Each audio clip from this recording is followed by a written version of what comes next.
Estava de saco cheio naquele momento. A gente não se identificava com o movimento hippie, com progressivo, MPB, então não havia uma ligação nossa com o que estava acontecendo assim, no mainstream da música. Não é que ficou mais fácil, cara, mas ficou menos babaca, entendeu, cara? Porque tinha, Negozinho fazia muita produção, né, cara? Apesar de eu gostar de Led Zeppelin, desses caras todos aí, punk, musicalmente falando, veio e quebrou esses lances todos aí, cara.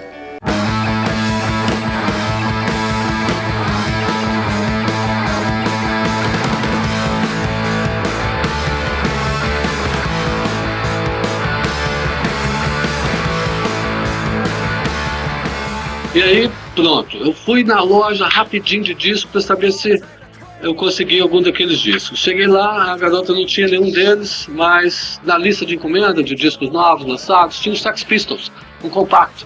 E eu pedi ela que encomendasse um para mim.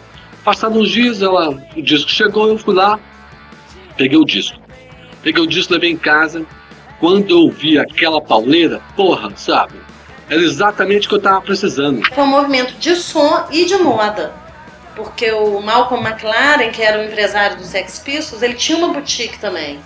E acho que na época ele namorava Vivienne Westwood, que é uma estilista famosérrima.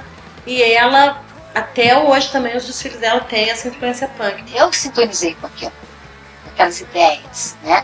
Aquelas ideias anarquistas, com as roupas que as pessoas estavam nas fotos. Que o punk tinha algo mais que simplesmente uma banda ou outra, um grupo de banda de rock. Ele trazia com ele todo um conceito, trazia com ele toda uma coisa que tinha uma cara de movimento também. Tinha poetas, tinha caras que se envolviam com punk, tinha locais que viraram templos do rock por causa do movimento punk. Em final de 76 para 77, sem a gente saber de nada, a gente era punk na cidade. Assumidos mesmo, sem música, sem formação. Acredito que o punk surgiu em todo lugar do mundo ao mesmo tempo. Isso veio pelos ares, pelo astral, talvez pela revolta das cabeças e corações.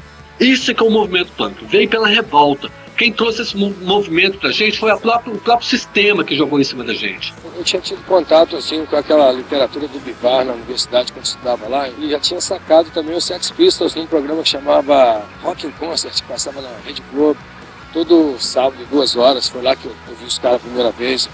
Já tinham ouvido também Ramones, né, cara? O que a gente identificou mais naquela época foi com as letras mesmo, a ideologia que batia com a gente aqui também, mesmo sendo lá no fim do mundo. Quando chegou no princípio dos anos 80, eu fui a São Paulo 2 vezes, atrás do movimento punk, na verdade, atrás do material. No Sebo Discos, uma galeria que tinha, e lá encontrei com os punks de lá e eles me deram a dica do fanzine, que estava rolando, me deram o fanzine. Primeira vez que eu vi o fanzine. Os discos punks brasileiros que tinham saído, né? Tinham sido lançados lá realmente uma par de discos, 4 ou 5 discos. O primeiro disco que a gente comprou, que a gente achou, foi esse disco, que é um disco histórico da punk rock, né, da revista Pop, da época da revista Pop, que é uma coletânea com as bandas da época. Esse disco foi a bíblia pra gente. O ponto principal era na esquina da Espírito Santo com a Catedral, ali na Rio Branco. Rio Branco com a Catedral era o ponto principal do nosso movimento. Ali a gente brincava de briga naquele gramado, rolava, fazia sinal para os outros que passavam, xingava. Tinha um pessoal que usava bastante mesmo, explorava bem o lance do visual, esses cintos, com aquelas tarraxinhas, com aqueles lances, entendeu, cara? E essa galera descia pro calçadão ali, cara, e fazia uma bagunça mesmo, chamava a atenção de todo mundo que estivesse ali. Era um choque para a cidade, né? Porque Juiz de Fora é uma cidade pacata, uma cidade mineira, que apesar de estar perto do Rio, é muito conservadora. E as pessoas ficavam chocadas, simplesmente chocadas. Então, xingavam,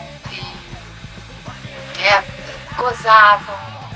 E a gente contra-atacava também, sabe? A gente fazia cara de mal, e tinha as pulseiras de prego e a gente mostrava. Eu andava cabeludo na época, fumava agulha, o Cabo Chicão pegava todo dia, me pegava, jogava em frente às portas, me dava geral, pisava no meu pé, porra, sabe? Me dava tapa na cara. Policial, cara, sabe? Toda vez que ele me via, ele me parava na rua. E isso tudo era revoltante, né? Toda hora tomava geral, a polícia parava toda hora pra saber o que é que estava acontecendo, porque a gente andava com corrente, a corrente é uma coisa muito agressiva, né? Não era essa a ideia de intimidar. A ideia era de mostrar que a gente não estava conformado com isso, a gente não tinha de assumir aquele visual. Que a sociedade era negra, que o mundo não era bom. Mas agressivo no sentido de acho que chamar atenção, um lance assim, né, cara? Não chegava a agredir fisicamente ninguém, nem xingar. Isso daí apavorava. O pessoal tinha um preconceito porque é novo, né, cara? Tudo que é novo dá medo. Pra quem quer conservar sempre o velho. Só que o Redentor era uma área mais maluca, né, cara? Um lugar que você ia lá comprar um baseado e tal, ali na esquininha, era o ponto quente, era meio sujo aquilo pra gente. Aí o que acontece? Eles ficavam pra lá e a gente ficava pra cá. Tinha um nosso grupo, que era do Ponte da Espírito Santo, que era eu, Aécio, Vietnã, Helder, o Charles também fazia parte do PID, a Fernanda, e tinha um grupo da Santo Antônio, que tinha o Renato, o Adriano. Teve um momento que foi assim. Eles não ficavam com a gente mesmo, não era difícil ficar com a gente. Tinha essa turminha, uma turminha deles que era mais assim, eles gostavam, mas vamos dizer que eles não assumiam muito que eram punks. Não tinha uma boa relação lá porque a gente não andava com eles. Se andasse, talvez teria uma boa relação. Não tinha outro tipo de vida. Dentro mesmo do movimento já tinha esse racha. Justamente por causa disso, porque a gente queria mais postura deles, né? Atitude. Quem tinha muita atitude era o Rato. Eu lembro disso, o Rato era um cara de atitude mesmo. Que no início tinha até outro nome, né? Era Tampa de Bueiro. Que depois, pensando melhor, poxa, nós acabamos de sair das Forças Armadas, né? Só que agora a gente não tem arma mais, então vamos fazer uma força desarmada. Então, no caso, as armas eram os instrumentos, né? E as letras. Que a gente ouvia muito mesmo era Lixomania, o Sub aqui do Brasil, né, cara? A gente ficava mais ligado até em lance de letra mesmo, sabe? Uma banda que a gente gostava muito era Nina Hagen. A gente ouvia muito nessa época. Sex Pistols. Sacou? Era uma coisa mais direcionada ao punk. A Força Desarmada fazia punk, rock, mas eu não sei explicar, era um punk rock meio diferente. Ele tinha a estrutura deles mesmo. O Rato é um cara muito original, o Eduardo também muito exigente. Então eles fizeram um som muito legal, cara. Baseado nesses sons que a gente ouvia do Rio de Janeiro, de São Paulo, era um estilo de som que não precisava também de muita técnica para você executar, né? Era uma guitarra, uma distorção, um contrabaixo e uma bateria. Né? Vocalista, quanto mais rouca a voz, acho que era melhor. Né? Cara, eu entrei na Força Desarmada, foi uma coisa assim, de supetão, foi surpresa, porque o Adriano que era o vocalista. E até aí então eu era espectador, eu não passava eu ser vocalista assim mesmo. Os ensaios eram uma baixela de lata. A bateria eram 2 tubos de sorvete daqui bom que vendia ali nas Triminas, na Santa Rita. Aí você tirava, deixava ali, pegava a pele de bicho, né, que vendia na musical e botava ali para fazer os bongô. A bateria era o grande empecilho, era a grande dificuldade. Arrumar uma bateria. Então tinha vezes que a gente tinha que ir, quem tem uma bateria? E um gravadorzinho lá desses deck que tem entrada para 2 microfones, entrava guitarra de um lado, baixo do outro, voz no gogó e batera no ar. O cara ficava com um microfoninho desses fuleiros lá e só para poder, entendeu? Os instrumentos era quase que impossível a gente formar banda se não fosse a capacidade da gente executar e construir os próprios instrumentos, né? Porque ninguém tinha dinheiro na época para comprar contrabaixo e guitarra. Então aí nós resolvemos, né, começar a fazer os instrumentos pra gente mesmo poder tocar. Só que, por exemplo, os trastes eram fio de cobre, entendeu? Sabe fio de cobre, cara? O cara cortava o fio de cobre e punha lá, sabe? Nos trastes. Depois que veio saber comprar em São Paulo os trastezinhos que vendiam. Quando a gente puxava assim na escala, aqueles arames que não estavam muito bem limados ali, cortava dedo, ficava pingando sangue, né? Era tipo dar o sangue mesmo ali no negócio, né? A coisa principal que estava acontecendo no rock no momento era o punk rock.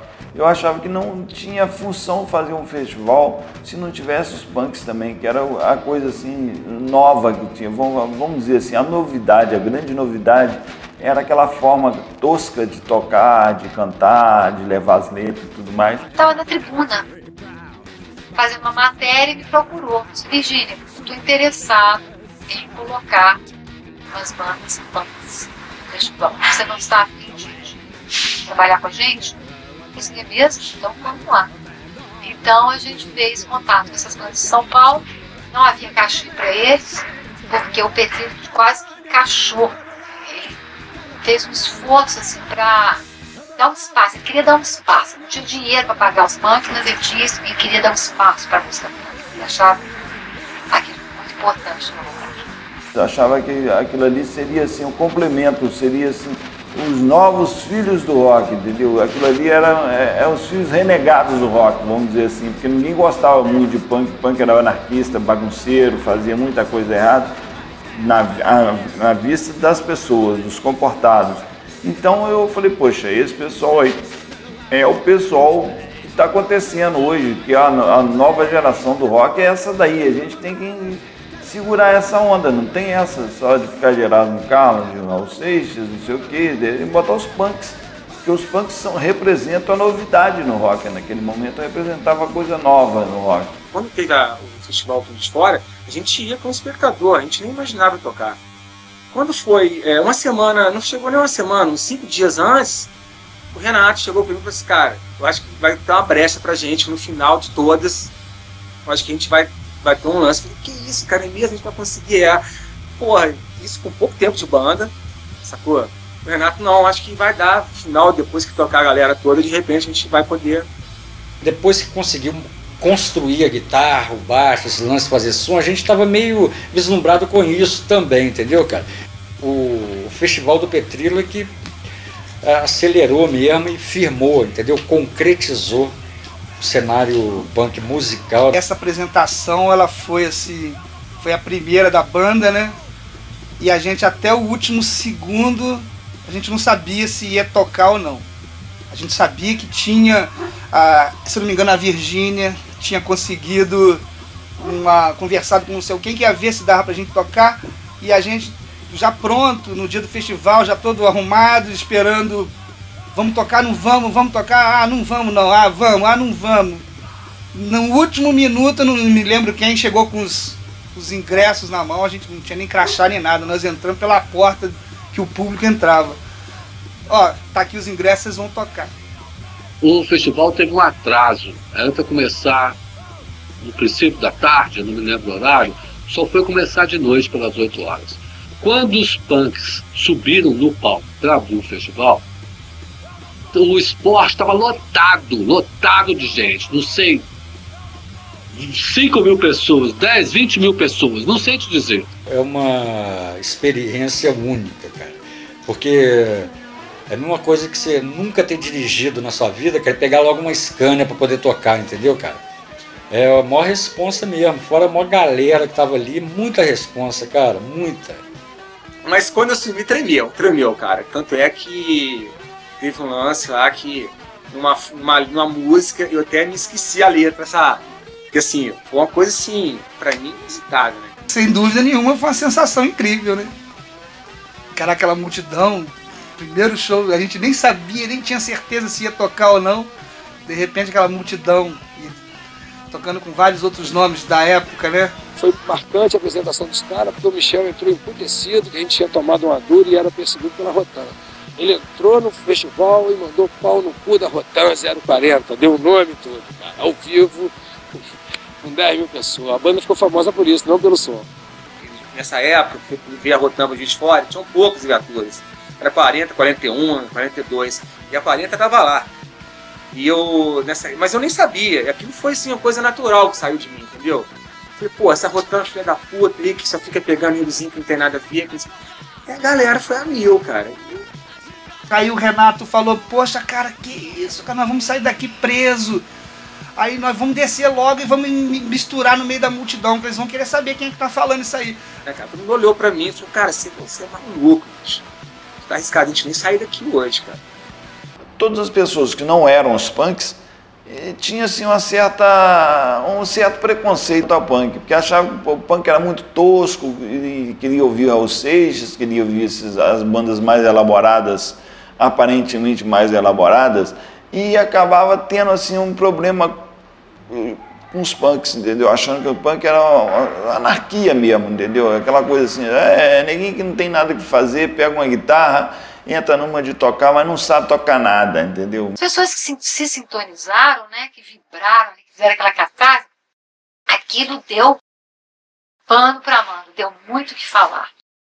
No dia seguinte, toda a culpa foi dos punks. Tudo que aconteceu de errado naquele festival, a grama que estragou, alguma coisa que quebrou, o banheiro que não funcionou, foram os punks. A gente ficou de bode expiatório de todos os problemas que ocorreram. Houveram várias fogueirinhas no campo, no estádio, dentro do campo mesmo, de futebol.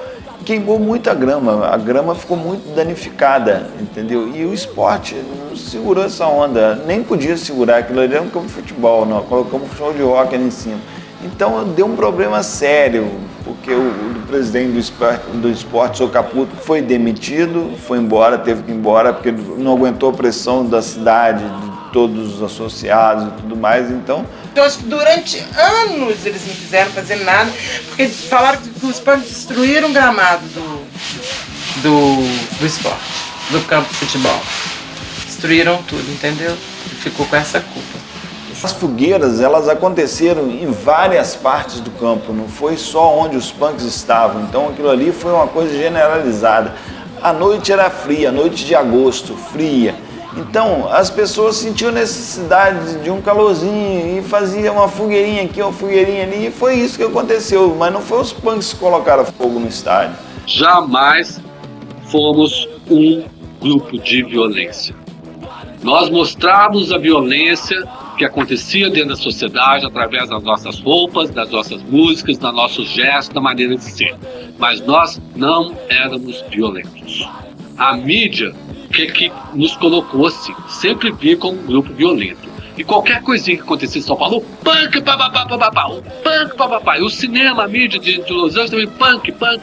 O punk vendia naquela época. O punk era novidade. Tudo que era punk era ligado à destruição e vendia imagem, vendia. O punk virou bode expiatório de tudo que acontecia em Juiz de Fora. O punk saiu dali e foi para as ruas de Juiz de Fora. Teve um cara que foi atropelado por um fusquinha e deu um bafafá danado, saiu em jornal, enfim. O punk mostrou sua cara, mostrou que era uma coisa meio às avessas daquela coisa comportada que se esperava do rock, ainda não se esperava do rock, o rock sempre teve um visual meio marginal e tudo. Mas naquele momento, o que eu estava levando lá, essa parte mais new wave, vamos dizer assim, era mais comportado, perto do que eram os punks. A importância desse festival no nosso movimento punk é que esse dia marcou para mim e para toda a cidade, pois o movimento da cidade recebeu um impulso incrível e novos adeptos do subúrbio que começaram a frequentar no centro da cidade. E também a participação dos artistas, dos jornalistas, simpatizantes que o punk conseguiu depois do festival. Muitas pessoas nos procuraram depois disso. Eu quero fazer parte. E aí, o que é isso? Que legal, me dá um disco. Pode gravar pra mim? Então, assim, já vindo com visual, uma jaquetinha preta, o pessoal da periferia. Interessante aí que foi isso. Primeira formação, Lupídio, eu, Renato e o Eduardo. Aí depois vem pra cá, já perto do Rock de Fora, eu saí de vocal e o Lupídio saiu da batera, entrou o Binho, entrou o Michel, e eu formei o Patrulha. com o Nando, com o Toninho, que é o mais afinizado para punk rock, né? E ele estava mais afinizado já para uma coisa que nem existia ainda, que era o Redcore. A gente fazia um Redcore mais melódico e eles uns load fest, né? Bem batidão, né? A gente já começou a pensar em outro estilo de música, entendeu, cara? Eu mesmo já comecei a querer um outro tipo de som, que na época tinha o punk rock, né? A gente começou a ter acesso já ao hardcore, que era um som mais pesado, né, cara? E tinha mais a ver, não por ser mais acelerado, mais barulhento, mais lento, tinha a ver mais com o que a gente queria falar, entendeu, cara? Eu vi que não era aquele tipo de som também que eu tava querendo fazer. Aí eu falei com o Renato, Renato, eu tô fora, se vocês quiserem aí, vocês podem continuar. Nem lembro se o Renato ainda teve alguma outra formação logo depois de mim, mas eu acho que não. Aquela foi a última mesmo da Força Desarmada, né? O Renato não, depois montou outra banda aí, o IDR, e prosseguiu durante um bom tempo. Eu não fiquei muito tempo. Porque depois aí veio a vida, tive que casar, comecei a trabalhar. Então mudou, eu mudei, eu saí, sabe, o caminho, eu dei saí, não dava. Primeiro que eu precisava ganhar dinheiro, né, cara? E a banda não me dava dinheiro. A gente ia tocar fora, a gente não ganhava nada, nem passagem de ônibus. Era tudo por nossa conta, cara. Então, assim, eu precisava ganhar, precisava trabalhar. O Patrulha já tinha uma influência mais de Ramones, que era uma parte mais balanço, né? Que não deixa de ser importante, porque o Ramones foi a grande banda de punk, né? Quando o primeiro show deles no CCBG, todos os punks que mais tarde formaram bandas estavam ali assistindo. Mas o movimento estava estabelecido, 2 bandas tocando, em 83, e um fanzine, os berros pegando fogo na cidade aí. Aos berros tinha um significado duplo de aos berros, né? De pá, pá, pá, pá, e também de pá! O punk tem essa coisa, né, do visual muito forte, de passar uma mensagem. Então acho que o fanzine era um veículo bacana para fazer isso. O que a gente queria era passar a ideia, passar a informação, né? Porque às vezes tentava, as pessoas, nossos amigos tentavam, e essa banda? Não, já senti, eu vou falar que essa banda é da Finlândia. Então, assim, o fanzine é uma forma de se explicar também, divulgar as informações, né? Internacionais e nacionais. Tudo era muito difícil porque não tinha dinheiro, né? Já começa por aí. Conseguir patrocínio, conseguir as coisas era mais difícil ainda. Então a maioria era feita em folha de papel ofício, né? E xerox.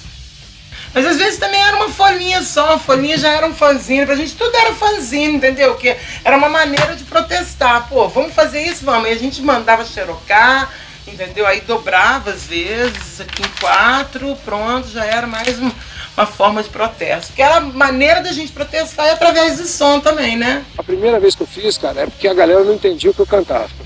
Então eu botei uma foto da banda para cada música e coloquei um texto explicando por que eu cantava aquilo, o que eu queria dizer com aquela letra, para a galera entender o que eu falava. Por exemplo, se fosse hoje um balanço saco, né, uma crítica a essa putaria de nego achar que bunda é instrumento musical, né, mas nego não entende o instrumento da música, que é mais a condição. Então podia acontecer isso na época. Então, como era uma banda punk, tinha que ter uma ideologia. Letras da banda, encontros, festivais, fotos de alguns festivais, shows, foto da formação da banda, na maioria é isso, né?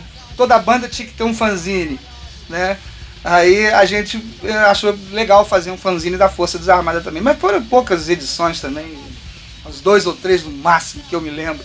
E o mais importante deles é que também levavam as nossas ideias, e viajavam pelo país inteiro nas mãos dos punks e simpatizantes do movimento. Que na verdade a gente tinha na caixa postal, não tinha internet nem nada. Então mandava a carta mesmo, mandava uma carta, eles mandavam pra gente os fanzines que tinha, a gente distribuía, né? Chegava assim, aí mostrava pro pessoal que não conhecia, ó, tem isso aqui, tem uma ideologia, tem aqui, ó, tem um texto do Bakunin, do Malatesta, para sedimentar, aprofundar a ideia do anarquismo, né? Não ficar só na intuição, né? Cada um falava aquilo que sentia e que tinha a ver para ele, né? Porque era uma forma assim, totalmente, não era uma concepção só de uma pessoa, né? Era de cada um podia falar. Todo mundo pode fazer isso, não é só você, né? Você precisava de ficar dependente da mídia, ou de ter que escrever num jornal, você ter sua ideia, seu artigo, sua informação. passar para as pessoas. Podia fazer isso você mesmo. A importância do fanzine era mesmo a troca de informações por escrito. Essa troca de informações por escrito que a gente tinha, né? Bom, importante foi, mas atingir da maneira que a gente queria, não. Porque é muito difícil até hoje, né? Assim, um meio de comunicação, na verdade é um jornalzinho, né? Uma mistura de fã com magazine, né? Que veio do inglês, magazine mesmo. Mas eu acho que não foi importante, mas o que a gente queria não atingiu mesmo, não. Muito difícil, né? Atingir o sistema. O Bar DCE era o lance graças ao Chiquinho e ao Julinho, cara. Que era o centro mesmo, sacou, cara? Que era anarquia mesmo, anarquia rolando, espaço abertíssimo para quem fosse lá fazer o que quiser, não era só para punk não, para quem quiser, cara. Tinha show quase todo dia, bicho. Eu tocava de segunda a segunda. Quando não tinha show, abria as portas desse que a chave ficava com a mão na mão da gente, abria e fazia ensaio de porta aberta, e aí todo dia tinha movimento musical em cima do movimento punk. Bar motel, aceita qualquer um. Chegou na porta, você vai, entra, paga, entra. Então atrás da Laranjeira era assim, o DCE era assim, porque tinha muitas tribos, não era só punk. Obviamente porque os donos eram punks, então tinha mais punk. Mas tinha os darks, tinha os gays, era uma coisa meio louca, tinha até as putas da Getúlio frequentava lá, entendeu? Era um bar meio louco mesmo. Só o quê? Que os estudantes, às vezes, não queriam conviver com o pessoal, com os bebuns. Então, isso era sacanagem, né? Não tem problema nenhum. E era até legal, o ambiente era ótimo o ambiente lá, o pessoal não tinha confusão, não tinha nada. Os punk viram oportunidade também de poder participar também, né? É aberto geral, né? Punk, prostituta, estudante, os bebuns da área. Chiquinho sempre deu muita força, mas eu acho que não foi nem a questão lá do bar de Chiquinho, não. A Transmontana, a pensão dele, participou muito disso na vida da gente. Porque era ali do lado, né, do DCE, sempre rolava festa, no dia que acabou também. Era muita bebida. Bom, a minha parte, né? Eu sempre dei conta de bebida. De outra droga, não era de dar conta, não. De vez em quando a gente bebia um pouco lá e tal, e soltava os livrinhos anarquistas pra gente, a gente se inteirava um pouco mais sobre o que era o anarquismo. O primeiro momento foi juntar assim, a gente que tinha uma tendência anarquista maior, que tinha uma ideologia, digamos assim, um embasamento maior, com o pessoal que era punk, que era assim, mais pela música, mas tinha uma ideologia também, entendeu? A impressão que eu tenho mesmo, assim, que os punks assim, é mais intuitivo. O anarquismo deles é um anarquismo mais intuitivo. Tem o movimento de anarquia, colou muito com o movimento punk, e era um lance bastante coletivo. Mas eu gosto muito de anarquia ligado até ao indivíduo mesmo, sabe? Transcender até o coletivo, ir para o indivíduo. Por exemplo, o cara que protesta, mas tá aí chutando a molata, meu irmão. Não tem, sacou? Nada, ele ainda é vítima, cara. Que a gente sempre protestou, nunca reclamou, entendeu, cara? Tinha uma coisa muito forte enraizada na sociedade de, não, lutar contra a ditadura você tem que ser comunista. Se você não for comunista, você é pequeno burguês, entendeu? Você tá a favor da ditadura. Pra gente fazer uma reunião anarquista dava 10, 20. Quando tinha um show punk era 200, 300 pra gente que tinha pouca respaldo, era uma coisa do caralho. Começamos a fazer show punk anarquista, nego dizia, opa, não vamos mexer com esses caras não, que esses caras dão porrada, que esses caras são foda, roda corrente, não sei o quê. Aí começam todas essas confusões, igual anarquia com bagunça, um visual agressivo com ser agressivo. Só que as pessoas confundem a estética, uma ideia, uma ideologia com coisa mais agressiva, mais de combate, e que esse combate vai ser corpo a corpo, vai ser violento. Uma falta de entendimento aí, eu acho, né? O Aécio foi para os Estados Unidos em 84, março de 84, e aí chegou lá, o acesso todo os discos importados, tudo aquilo que a gente queria, e aí ele começou a mandar discos desde então. E a gente consumia isso e passava para frente, começou a fazer festas, né? Mas aí já não era só movimento punk, né? Era punk e underground, música nova, né? O que estava rolando na época de mais vanguarda. E ele fez uma treta com o Helder, que é o seguinte: ô Helder, não, eu vou pra lá, vou ganhar dinheiro, mas eu vou comprar muito disco e vou ficar mandando pra você. E você vai juntando os discos, os nossos discos. Então na casa do Helder tinha assim, prateleiras de discos. Antes de eu emigrar aqui para os Estados Unidos, eu deixei minha coleção com ele e falei com ele, ó, vou comprar tudo que tiver lá nas minhas mãos e mando para você aqui. E fui comprando muito disco. Quando eu cheguei aqui, meu salário, minha grana toda, disco, colocava no correio, despachava com pessoas que iam para o Brasil e dava grana para o cara do Brasil despachar dentro do Brasil. E aquilo foi enfiando disco lá para o Helder e ficamos com uma coleção bem grande. Ele ficou responsável de comprar os discos, as edições nacionais, ele comprou muitos. E aí começou a mandar muitos discos, que já foi unido àquela discoteca que já existia do Aécio e do Helder. Tinha alguns discos meus, mas era basicamente a coleção era dos dois. Eu fiquei mais como assim, uma divulgadora dos discos. Fazia uns eventos, a gente começou a fazer eventos onde podia. Eles que aplicaram, por exemplo, todo mundo, com fitinha, aquelas coisas da coisa de fita do punk, eles que começaram com essa coisa que a gente chora, de, vou gravar pra você. Aí eles que municiavam a gente com as fitas. O Helder colocava um som, fazia apresentava a música nova que estava acontecendo na Europa, nos Estados Unidos. O Helder era o cara que tinha os sons de fora era o Helder. E só se você quisia um som novo, você pensava, aparecia na imprensa, assim, nas revistas de música, nos jornais de música da época. Estão lançando esse som no Brasil. O Helder já tinha muito tempo, porque o cara já tinha mandado para ele de Nova York. Muita coisa o Aécio, quer saber? Muita coisa o Aécio mandou de presente pra gente, o Helder guardava pra ele, não dava pra gente. Bota, teve até briga também por causa disso. Era muito material quando o Aécio foi embora pros Estados Unidos e ficou o Helder como guardião disso tudo. Mas ele não dava acesso pra gente, não. Ele gravava às vezes, passava uma coisinha ou outra. Eu lembro que o Aécio mandou uns botos do Survivor. Nossa Senhora, a gente teve que entrar em contato com ele, esses botos caírem na mão da gente. O segundo festival, ele teve uma áurea assim, de uma coisa assim, mais bem acabada. Entendeu? Foi uma coisa mais estruturada. Esse festival ele foi usado para o filme Rock Estrela. E essa estrutura que eu montava aqui no festival era considerada uma estrutura grande. Entendeu? Uma coisa assim, som, luz, tinha muito esporte de luz, muito som, equipamento grande mesmo. Eu trazia lá do Rio, fazia questão de trazer o melhor que tinha assim, para um show de rock. Já estava assim, no final dessa onda punk, né?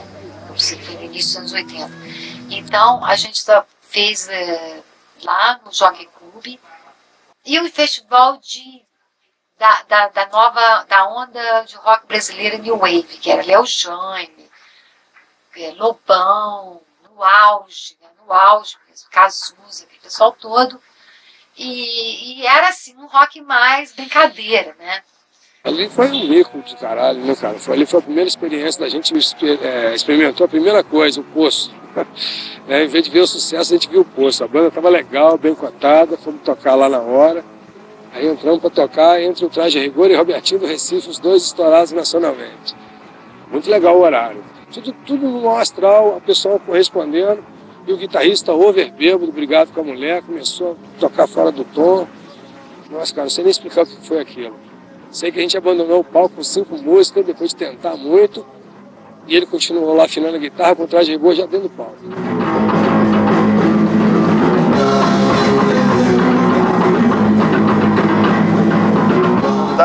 Para você lembrar do detalhe, mas eu lembro do Patrulha. Foi uma banda que foi relativamente bem aceita no festival. Assim, se você considerar o que representava o Patrulha na época, o Patrulha hoje já faz um som mais elaborado, entendeu? Mas naquela época era um som tosco também, entendeu? Bem tosco.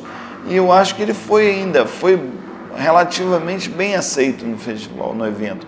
Ninguém não chegou a jogar pedra neles. entendeu? Só isso aí já é um grande ganho. E a gente colocou uma banda punk, que era a banda nossa aqui de Juiz de Fora, que chamava Inimigos do Ritmo, que era o Renato, o Vietnã e o Charles da bateria. E eles não estavam muito bem ensaiados, acho que nessa trama aí não ensaiaram bem, eles abriram o festival. Esse foi o problema. Nós estamos tocando num festival, cara, que ó, pela dimensão dele, tinha que ter um cara lá na mesa, lá na frente, entendeu? Tinha que ter um apoio técnico.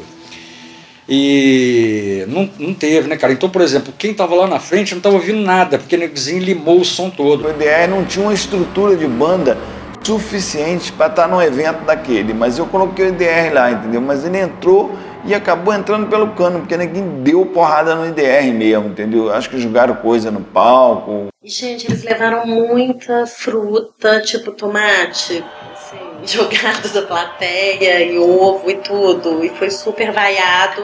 Foi um maior conflito mesmo, cara. Maior conflito, eu tomei uma buchada assim na cara, mó lance, o nego jogou pedra pra caralho. Eu fiz uma prova na faculdade falando uma prova em História da Arte, falando de harmonia. E eu citei o IDR falando da harmonia da desarmonia. E eu tirei 10 na prova. Mal ensaiado. Mas a verdade era essa. Então eles entraram em palcas sem essa estrutura de banda, né? Pra chegar e mandar ver. Então aquele público que foi lá pra ver um rock brasileiro mais suave, eles reagiram muito mal e jogaram o ovo, pedra que tinha na mão, eles jogaram em cima deles. Mas os meninos tocaram até o final.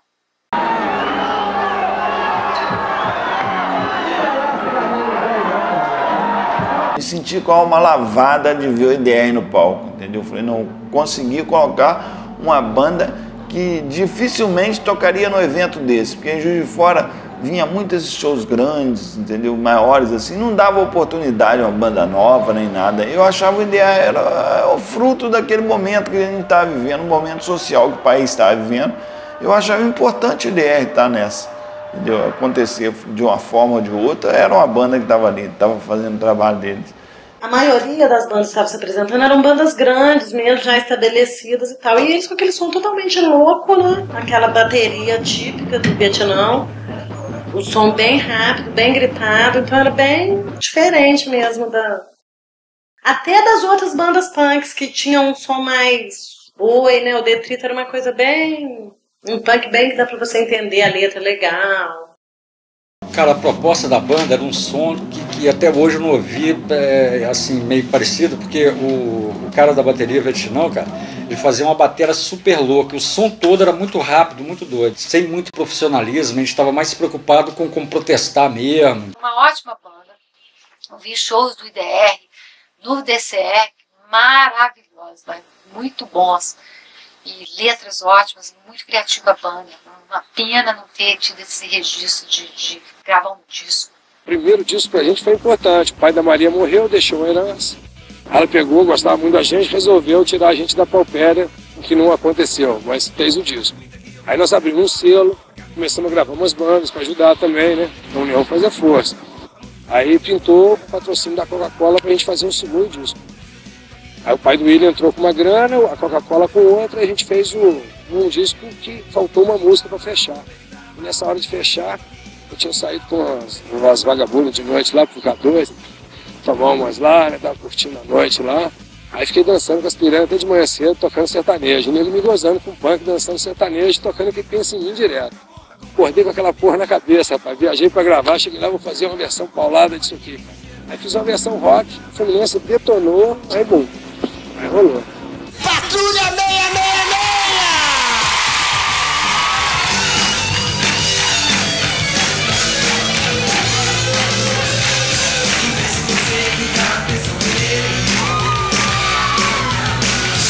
Se você fica chorando por ele, pensa em mim, chora por mim, liga pra mim, ou não liga pra ele. Pra ele, não chora por...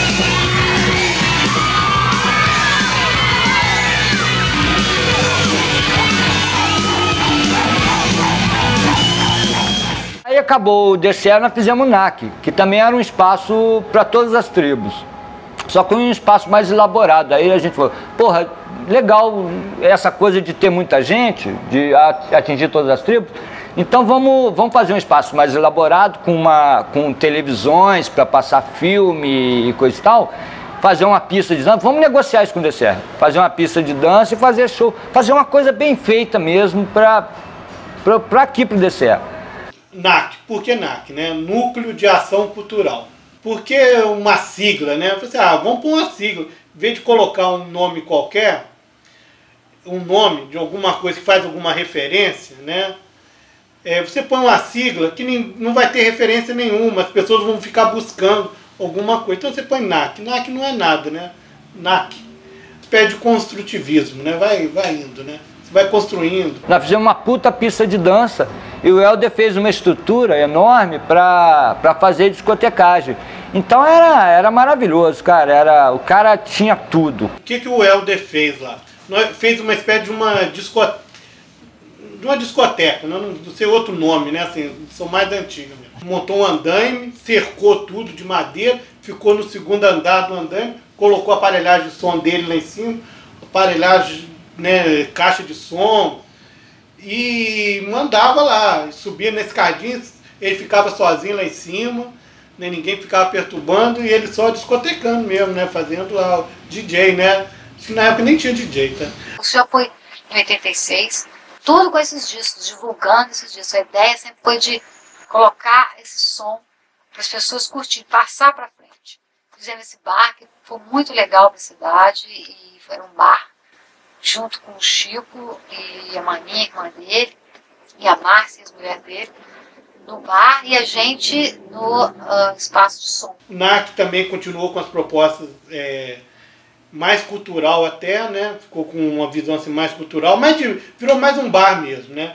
Com um sonzinho. Aí nesse momento entrou mais gente, entrou um pessoal, aí eu acabei saindo fora. É piração, porque nessa época também a gente já começou a pirar, todo mundo já tinha, era uma questão de traição, a gente achou que o NAC era um bar muito careta para ser punk, entendeu?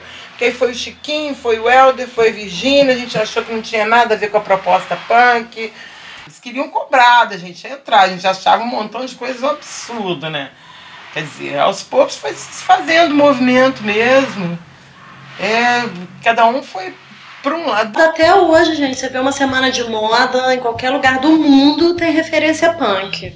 Todos os movimentos de contracultura com certeza marcaram muito a moda. E o punk é de uma modernidade, né, de uma atualidade impressionante. Você pega a foto dos meninos nos anos 80, eles estão moderníssimos, contemporâneos, pós-moderno, pós-tudo. A gente teve muitos conflitos, os pais, todos nós tivemos muitos conflitos e sofremos muito, fizemos nossos pais sofrer um pouco, mas também fizemos eles caminharem, né? Passarem a enxergar, a verem a sociedade de uma maneira diferente. Depois eu vi que a minha mãe, por exemplo, cresceu com isso. Cheguei a tomar uma coça para poder não sair de casa com a roupa, mas aí eu saía, colocava tudo na mochila, chegava na esquina, montava e ia pra rua também, de novo. No caso, achava que a gente era doido, cara. Na rua achavam que a gente era 2 vezes mais doido, no serviço era lenha, mas a gente usava assim mesmo. Claro, no dia a dia todo mundo trabalhava, tinha um quê de punk no visual, mas era mais tranquilo, né? Na hora dos shows mesmo é que surgia a produção, os moicanos dessa altura. Quando o punk descia no calçadão todo rasgado, cara, era um absurdo, agredia todo mundo, entendeu? Mas daí a pouquinho os próprios homens de negócio aí do sistema usaram isso como moda, entendeu? Porque, aliás, a moda é baseada no que acontece nas ruas mesmo. E aí eu passei em frente a uma boutique, cara, entrei igual um retardado lá e falei assim, amor, essa calça que vocês estão vendendo ali tá rasgada. Aí a mulher ainda, sabe, achou que eu era meio retardado e falando, não, a calça é assim mesmo. Falei, porra, mas tem gente que vai comprar calça rasgada, porra.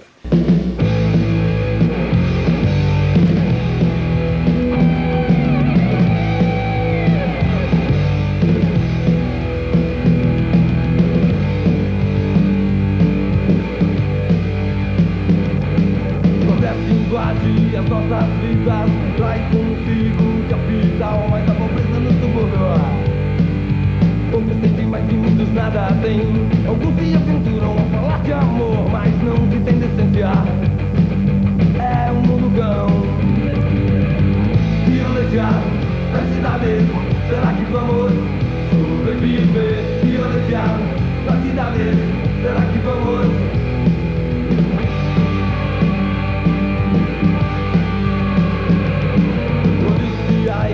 Reprimindo miséria e fome nas calçadas, trânsito maluco. Pessoas inocentes pagando por poucos, já não tem mais nenhuma ambição. É o capitalismo, é a civilização. Violejar na cidade, será que vamos sobreviver? Violejar na cidade, será que vamos sobreviver? Violejar na cidade, será que vamos sobreviver? Violejar na cidade, será que vamos?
Já sem esperança de voltar. Assalto nas esquinas, poluição no ar, epidemias, preconceitos sociais, desempregos, impostos absurdos.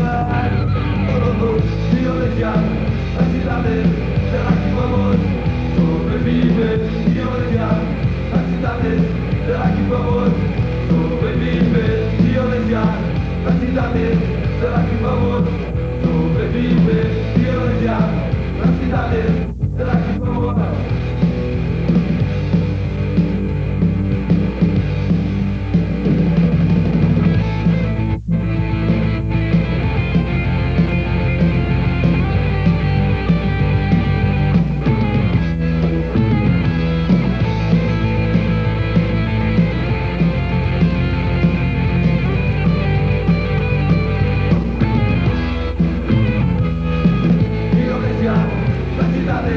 Será que vamos sobreviver?